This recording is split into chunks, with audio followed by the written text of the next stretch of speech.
Hello बच्चों, नमस्कार। स्वागत है आपका आपके अपने यूट्यूब चैनल भी मैथ्स पर। तो आज जो है हम लोग एक्सरसाइज 1.5 क्लास 11th का एनसीईआरटी बुक से जो हम लोगों ने समुच्चय पढ़ रहे थे हम लोग, उसको आगे कंटिन्यू करेंगे। 1.4 का फर्स्ट और सेकंड पार्ट आप लोगों ने देखा है और उम्मीद करते हैं आप लोगों को 1.4 का फर्स्ट और सेकंड पार्ट दोनों ही समझ में बहुत ही बेहतरीन तरीके से आया होगा। तो आज हम लोग एक्सरसाइज 1.5 को समझेंगे और उसके कुछ बेसिक कॉन्सेप्ट को समझेंगे। उसके बाद साथ ही साथ प्रश्नों को भी हम लोग देखेंगे बहुत ही अच्छे प्रकार से। तो बच्चों, आज आपके सामने जो है प्रश्नावली 1.5 को लेकर के हम आ गए हैं। चलिए उसको कंटिन्यू करते हैं, बहुत ज़्यादा बातें नहीं करेंगे, उसको समझते हैं। तो 1.5 में बेसिकली कह क्या रहा है, कॉन्सेप्ट क्या है, उसको समझना क्या है। तो 1.5 को समझने से करने से पहले आपको कुछ बेसिक कॉन्सेप्ट समझने हैं, जैसे कि सार्वत्रिक समुच्चय, यूनिवर्सल सेट क्या होगा। इसको इंग्लिश में यूनिवर्सल सेट बोलते हैं, इसको समष्टि समुच्चय भी बोलते हैं। तो समष्टि समुच्चय या सार्वत्रिक समुच्चय क्या होता है, इस चीज़ को हम लोग जानेंगे। तो जैसा कि हमने परिभाषा लिखा है कि कभी कभी ऐसा होता है कि सभी विचाराधीन समुच्चय, जो भी विचाराधीन समुच्चय हैं, वो किसी एक ही समुच्चय U के उप समुच्चय होते हैं, किसी एक ही समुच्चय U के उप समुच्चय होते हैं। तो इस अवस्था में समुच्चय U को सार्वत्रिक समुच्चय कहा जाता है, यानी कि समुच्चय U को आप कह सकते हैं समष्टि समुच्चय या यूनिवर्सल सेट। ठीक है, तो इसको थोड़ा सा आप इसको क्या कह रहा है कि भाई यू, मैं अगर जो है साधारण बोलचाल की भाषा में समझाऊं तो यू जो होता है यूनिवर्सल सेट, उसको इंग्लिश में बोला जाता है। तो यूनिवर्सल, यूनिवर्स से समझ लीजिए कि बना है, ऐसे समझिए कि यूनिवर्सल जो है यूनिवर्स से बना है। यूनिवर्स का मतलब होता है ब्रह्मांड, यानी ब्रह्मांड में तो सभी लोग हैं, यानी कि ब्रह्मांड अपने अंदर सबको रखा हुआ है। तो अगर हम देखें तो यू भी है, जो यू आपका होगा वो भी सभी समुच्चय को अपने अंदर ही क्या करेगा, समाहित किए रहेगा। यानी कि यू के अंदर सभी समुच्चय के अवयव, सभी सेट जो होंगे उनके अवयवों के उप समुच्चय होंगे। ठीक है, जैसा कि यूनिवर्स में सभी प्राणी हैं, जीव जंतु हैं, जो भी हैं सब ब्रह्मांड में हैं, तो ऐसे ही यू में सभी समुच्चयों के अवयव रहेंगे। बात समझ में आया। दूसरी बात यह आती है कि पूरक, कॉम्प्लीमेंट्री सेट क्या होता है। तो पूरक समुच्चय क्या होता है, यदि ए एक समुच्चय है तथा यू उसका समष्टि समुच्चय या समष्टि समुच्चय को ही हम लोग सार्वत्रिक समुच्चय कहते हैं है, तो यू के उन अवयवों का समुच्चय जो ए में नहीं हो, यानी यू के उन अवयवों का समुच्चय जो ए में नहीं हो, ए का पूरक कहलाता है। ए का क्या कहलाता है, पूरक। जैसे नोट में हमने लिखा ए के पूरक समुच्चय को ए डैश या ए के पावर सी से प्रदर्शित करते हैं। जो ए का पूरक समुच्चय होगा उसको ए डैश या ए के पावर सी से क्या करेंगे बच्चों, प्रदर्शित करेंगे। थोड़ा सा ये जो डेफिनेशन है आपको क्लियर नहीं हुआ होगा, एग्जाम्पल के माध्यम से हम समझाएंगे। देखिए इसमें कहने का मतलब क्या है, इसको मान लो कि अगर कोई सेट ए है, आप उसका पूरक निकालना चाहते हो, तो कोई समुच्चय ए है उसका पूरक निकालना चाहते हो, तो ए डैश बराबर क्या होगा, यू माइनस ए। क्या होगा, यू माइनस ए। यानी कि अब आपको ऐसा करना है, यू माइनस ए, माइनस वाला तो चीज़ें हमने 1.4 में ही क्लियर कर दिया है कि दो समुच्चयों को माइनस कैसे करेंगे, तो ये हमने क्लियर किया है। तो यहाँ कहने का मतलब क्या है कि ऐसा एलिमेंट, ऐसा अवयव जो यू में हो लेकिन ए में न हो, यानी कि यू में हो लेकिन ए में नहीं हो, वही आपका क्या कहलाएगा, पूरक कहलाएगा। और इसको हम ए डैश से या ए के पावर सी से प्रदर्शित करेंगे। तो ये आपका हो जाएगा ए डैश बराबर यू माइनस ए। तो उम्मीद करते हैं आपको समष्टि समुच्चय और पूरक समझ में आ गया होगा क्या है। अगर नहीं बहुत ज़्यादा क्लियर हुआ है तो क्वेश्चन के माध्यम से हम लोग इसको बहुत ही अच्छे तरीके से, बहुत ही शानदार ढंग से समझ लेंगे। तो चलिए आइए प्रश्नों पर चलते हैं, क्वेश्चन को ध्यान से समझिए। और मैं आप लोगों से बार बार कहता हूं, अगर आप बुक लेकर के बैठेंगे तो ज़्यादा बेहतर होगा, बहुत सही तरीके से समझ में आएगा। चलिए फिलहाल हम लोग देखते हैं। ठीक है, तो इसका आप स्क्रीनशॉट ले लीजिए, क्योंकि इस इधर मैंने क्वेश्चन लिखा है तो आंसर इधर लिखूंगा, तो आप इसका तुरंत स्क्रीनशॉट ले लीजिए।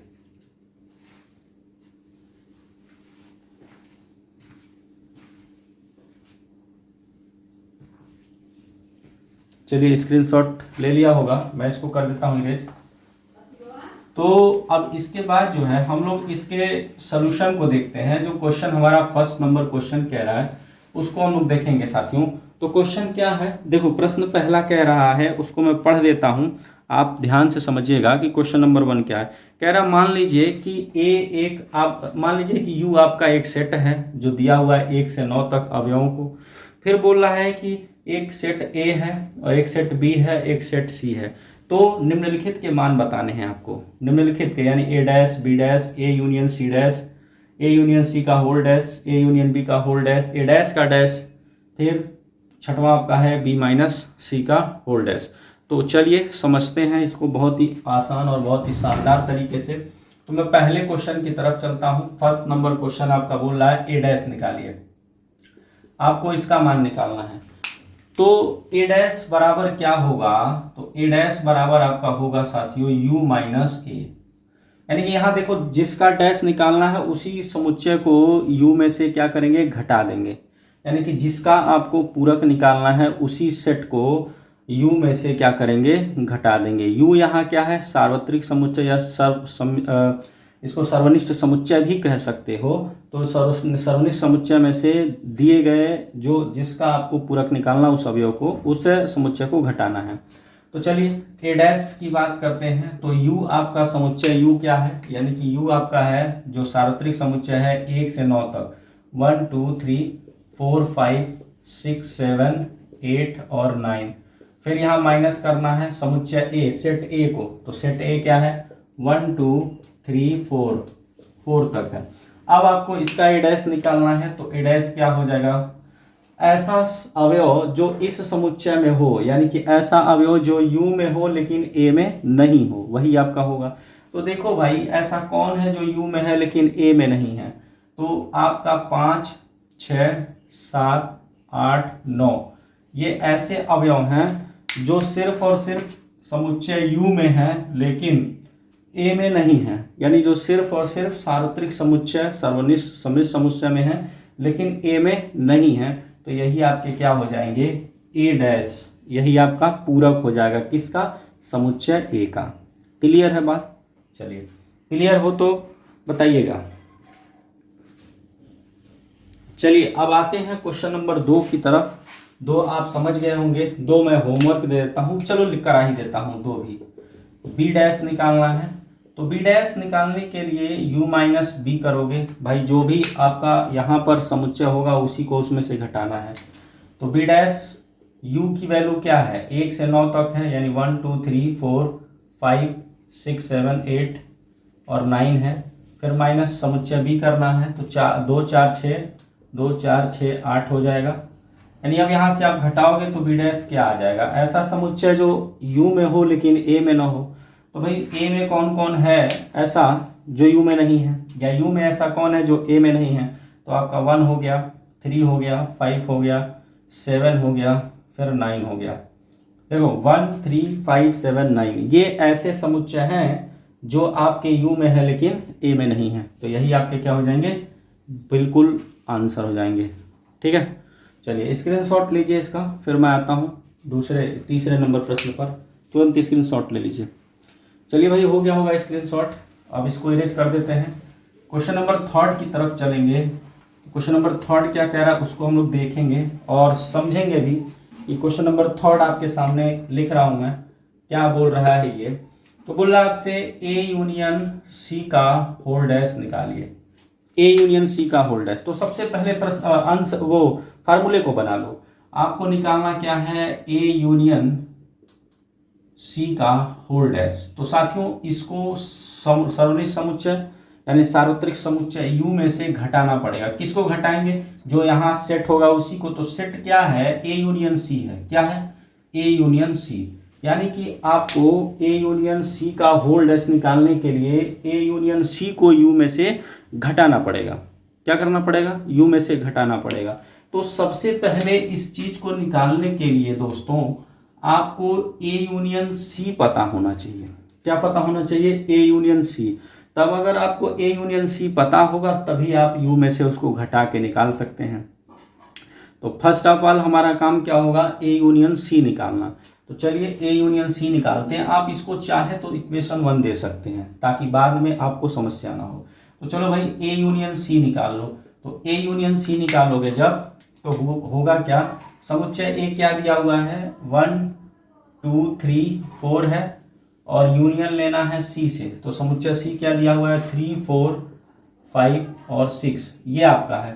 तो ए यूनियन सी क्या हो जाएगा, ए यूनियन सी, यूनियन हमने सिखा रखा है कैसे लेंगे, अगर कोई नहीं जानता है यूनियन और इंटरसेक्शन के बारे में तो आप प्लेलिस्ट में जाइए, वहाँ हमारा सेट समुच्चय नाम से एक प्लेलिस्ट बना हुआ है, आप उसमें जाएंगे सर्च करेंगे मिल जाएगा आपको, उसको आप बहुत ही शानदार और अच्छे तरीके से पढ़ लीजिएगा तब आपको समझ में आएगा। ठीक है, चलिए भाई ए यूनियन सी लेते हैं। तो यूनियन का मतलब क्या होता है, जो दोनों में कॉमन होता है उसको एक बार तो लिखते ही लिखते हैं और जो नहीं कॉमन होता है उनको भी लिख लेते हैं। तो देखिए 1 2 3 4 5 और 6 आपका ए यूनियन सी हो गया, ये आपका ए यूनियन सी आ गया।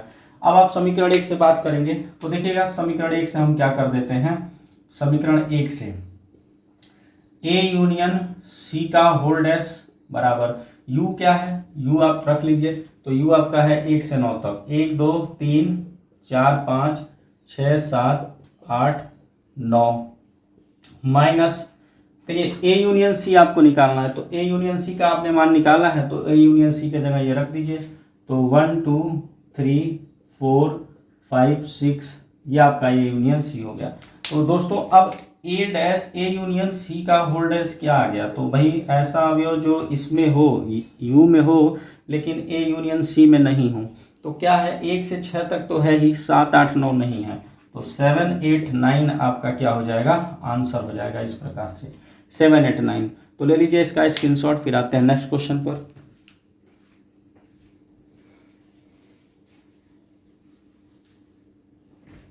चलिए आते हैं अगले सवाल पर। क्वेश्चन नंबर अगला क्या है आपका 4 नंबर।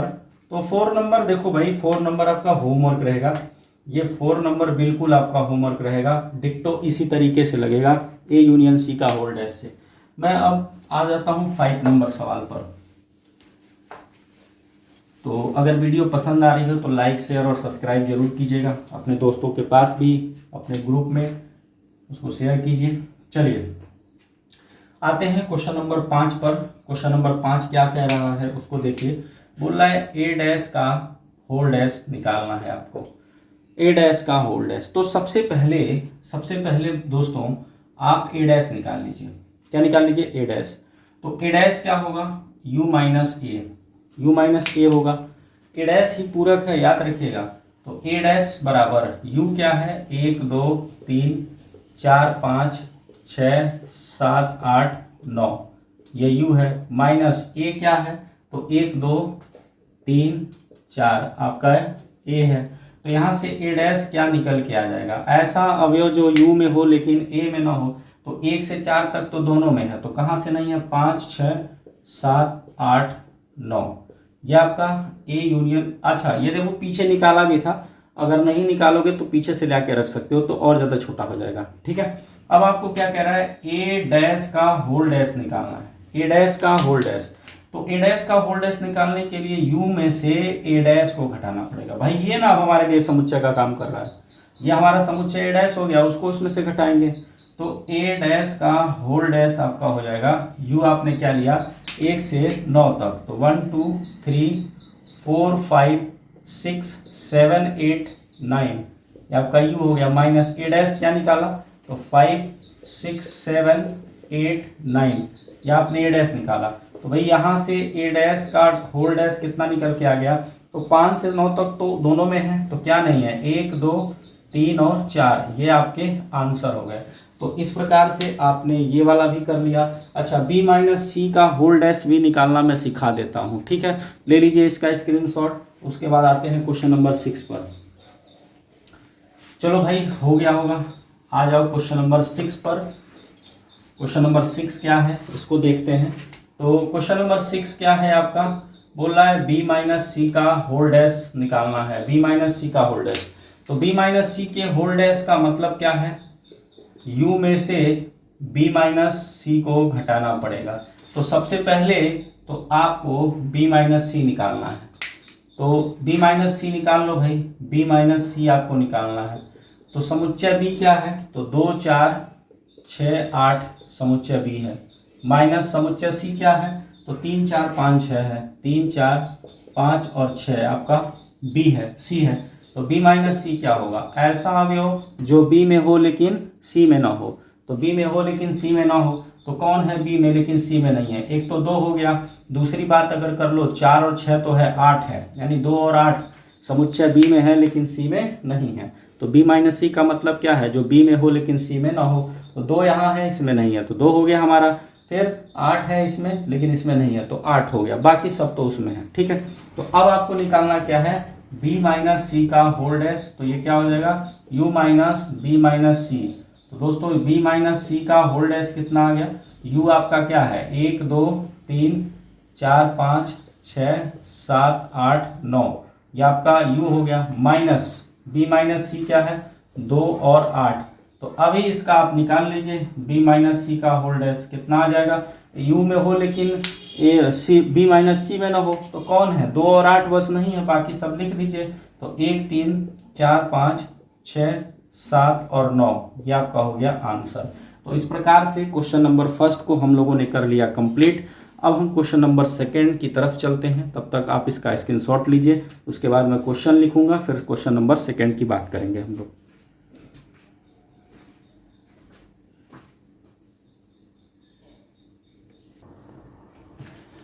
हाँ, तो देखिए क्वेश्चन नंबर 2 क्या है। क्वेश्चन नंबर 2 भी वही है जो पहला वाला क्वेश्चन था, बहुत ही ज़्यादा टफ नहीं है, एक्सरसाइज बहुत इजी है अगर आप ध्यान से समझे, हर एक चीज़ों को, कॉन्सेप्चुअल बातों को समझे।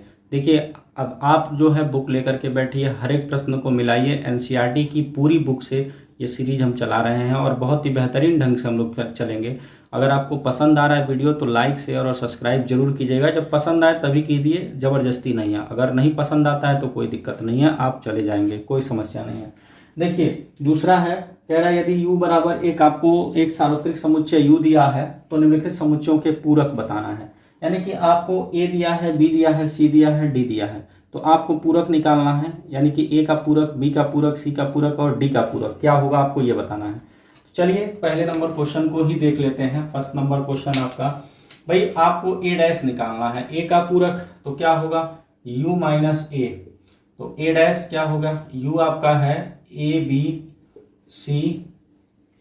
सी, सॉरी कुछ लग रहा है गलती लिखे हैं क्या, ए बी सी डी छूट गया है यहाँ पर, ए बी सी डी छूट गया है। ठीक है, उसके बाद ई एफ जी एच है, ई एफ जी एच। तो ए बी सी यहाँ पर हो जाएगा डी ई एफ जी और एच, फिर माइनस करोगे यू को, यू क्या है आप ए को, तो ए क्या है ए बी और सी है। तो अब ऐसा अवयव जो इस वाले समुच्चय यू में हो लेकिन ए में नहीं हो, तो कौन है वो, ऐसा कौन है भाई, ए डैश क्या निकल के आएगा, ए बी छोड़ दीजिए, ए बी छोड़ दीजिए तो क्या हो जाएगा डी ई एफ जी और एच, ये आपका आंसर हो गया पहले का। दूसरे का आंसर देख लो, दूसरा क्या है, बी डैश निकालना है। तो बी डैश निकालने के लिए क्या करोगे, u माइनस बी, तो बी डैश बराबर u क्या है भाई, u आपका है A B C D E F G और एच, माइनस बी करोगे, b क्या है आपका डी ई एफ और g। तो यहाँ से क्या निकल के आ जाएगा, बी डैश आपका आ गया, देखो भाई डी ई एफ जी नहीं लेना है, डी ई एफ जी नहीं लेना है, तो क्या लेना है ए बी सी और डी ई एफ जी यानी एच। भाई इसमें ऐसा अवयव जो यू में हो लेकिन बी में ना हो, तो यही होगा। तो ये आपका हो गया आंसर। क्या मुझे सारा बताना पड़ेगा, बताइए, क्या मुझे सब बताना पड़ेगा। आप तीसरा देख लो, चौथा तो होमवर्क दूंगा ही दूंगा। तीसरा देखो, सी डैश निकालना है आपको, सी डैश क्या होगा u माइनस सी, तो सी डैश क्या हो जाएगा, u क्या है A B C D E F G और एच, तो माइनस सी क्या है आपका ए सी ई जी, ए सी ई और जी आपका सी है। तो यहाँ से क्या आ गया सी डैश यू में हो लेकिन सी में ना हो, कौन है ए सी जी ई जी, तो दोनों में है, तो उसे नहीं लेंगे, आपने बी लेना है, फिर आप डी लेंगे, ई नहीं लेंगे, एफ लेंगे और एच लेंगे। देखिए बी इसमें नहीं है, सी में, डी सी में नहीं है, एफ सी में नहीं है, एच सी में नहीं है, तो यही तो हमारा आंसर हो गया। तो इस प्रकार से आपका दूसरा आंसर भी कंप्लीट होता है। ले लीजिए स्क्रीनशॉट, फिर आते हैं तीसरे नंबर क्वेश्चन की तरफ तुरंत।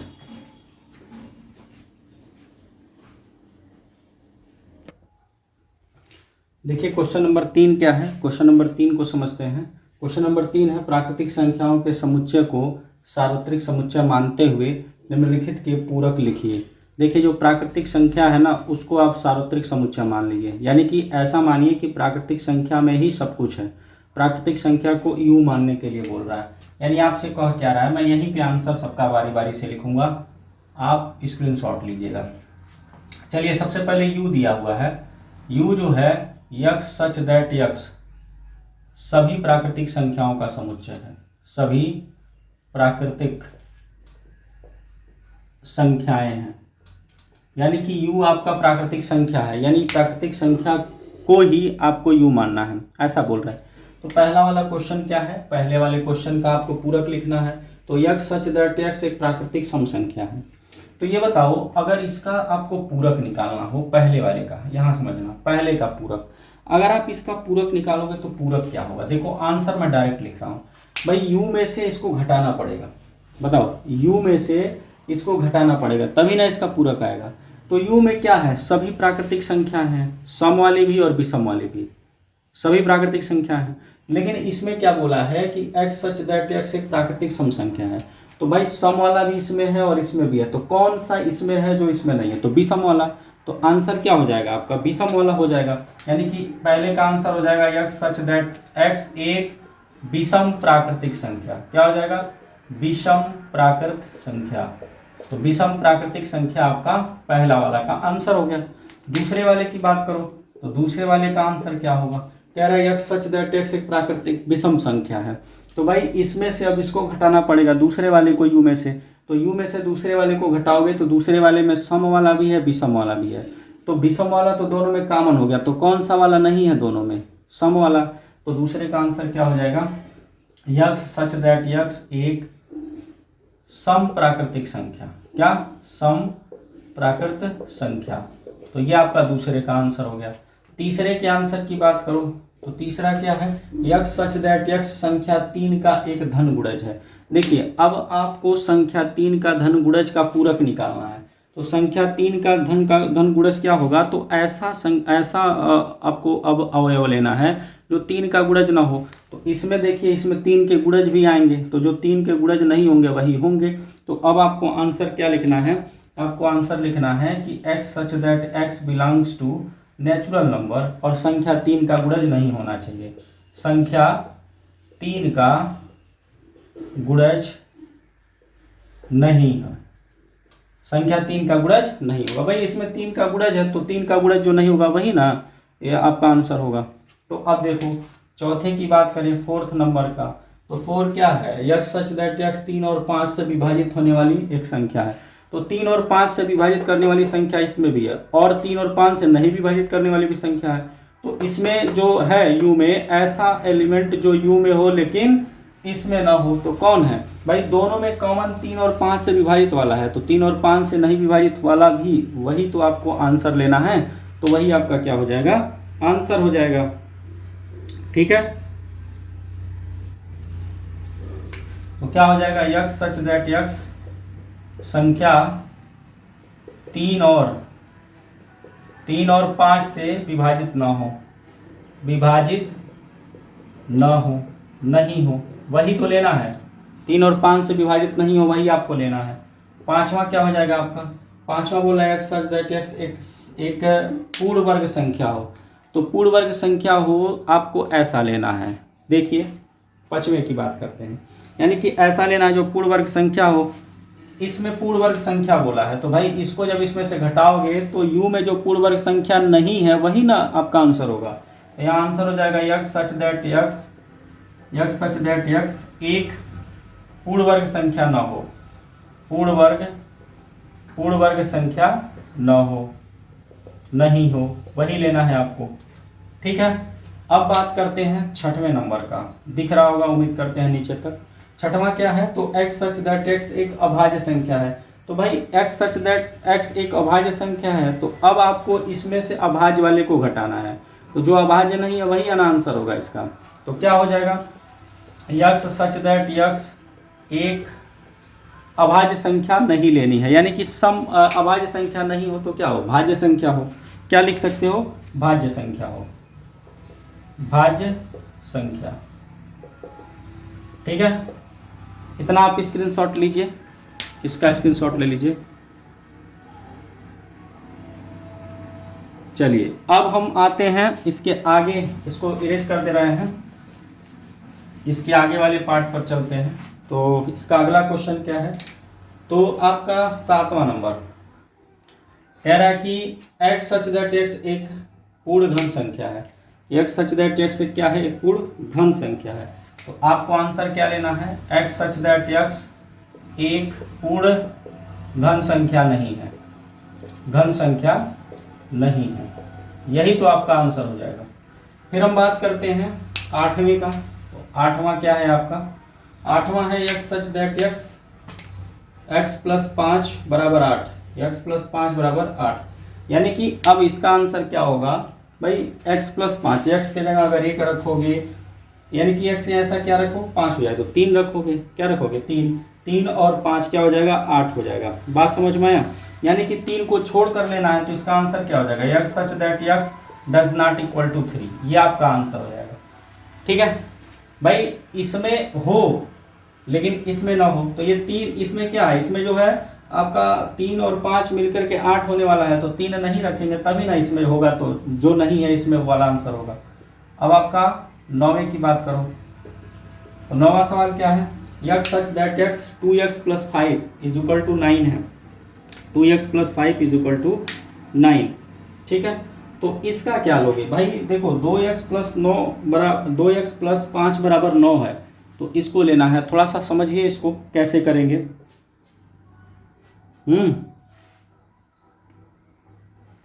तो इसमें क्या होगा कि भाई अगर देखो यहाँ 9 ले आना है, तो x की जगह 2 रखना पड़ेगा ना, तो x की जगह 2 रखना पड़ेगा, तो वही आपका इसमें x बराबर 2 भी है, यानी 2 को ही नहीं लेना है, बस 2 को ही नहीं लेना है बस। तो यहाँ क्या हो जाएगा, x such that x does not equal to 2, ये आपका आंसर हो गया। फिर 11 की बात करो, 11 क्या है, 11 है, अच्छा 10 की बात कर लो भाई, 9 था ना 10, x such that x is equal or greater than 7, यानी कि x की वैल्यू जो है आप 7 ले सकते हो या 7 से बड़ा ले सकते हो, लेकिन 7 से कम नहीं ले सकते हो। तो आप लिखोगे क्या यहाँ पर, x such that x belongs to natural number, लेकिन x की वैल्यू 7 से कम होनी चाहिए। यहाँ ज़्यादा कह रहा है तो उल्टा ही तो चलेंगे, यहाँ बराबर और बड़ा कह रहा है तो हम छोटा चलेंगे। फिर 11 की बात करो, 11 number x such that x belongs to natural number और 2x plus 1 is greater than 10 होगा। तो यहाँ पर आप क्या लिख सकते हो, लास्ट क्वेश्चन है इस एक्सरसाइज का, अरे इस एक्सरसाइज का नहीं है, ये तीसरे वाले क्वेश्चन का लास्ट क्वेश्चन है। तो इसका क्या आंसर हो जाएगा भाई, x such that x belongs to natural number, और x की वैल्यू देखो, x की वैल्यू जो है आपको 10 से बड़ा लेना है, 10 से बड़ा। तो 10 से बड़ा आप क्या ले सकते हो, अगर आप 10 से बड़ा लोगे तो 10 से बड़ा लेना है, यानी 10 से कम ही लो, तो x इज लेस देन 9/2 ले लो, ये आपका क्या हो जाएगा, आंसर हो जाएगा। तो इस प्रकार से क्वेश्चन नंबर 3 तक आज हम लोग रहने दे रहे हैं। क्वेश्चन नंबर 3 तक बहुत अच्छे तरीके से आपको समझ में आया होगा, उम्मीद करते हैं। आगे का जो क्वेश्चन नंबर 4 है वो अगली वीडियो में आएगा, तब तक के लिए धन्यवाद, थैंक यू।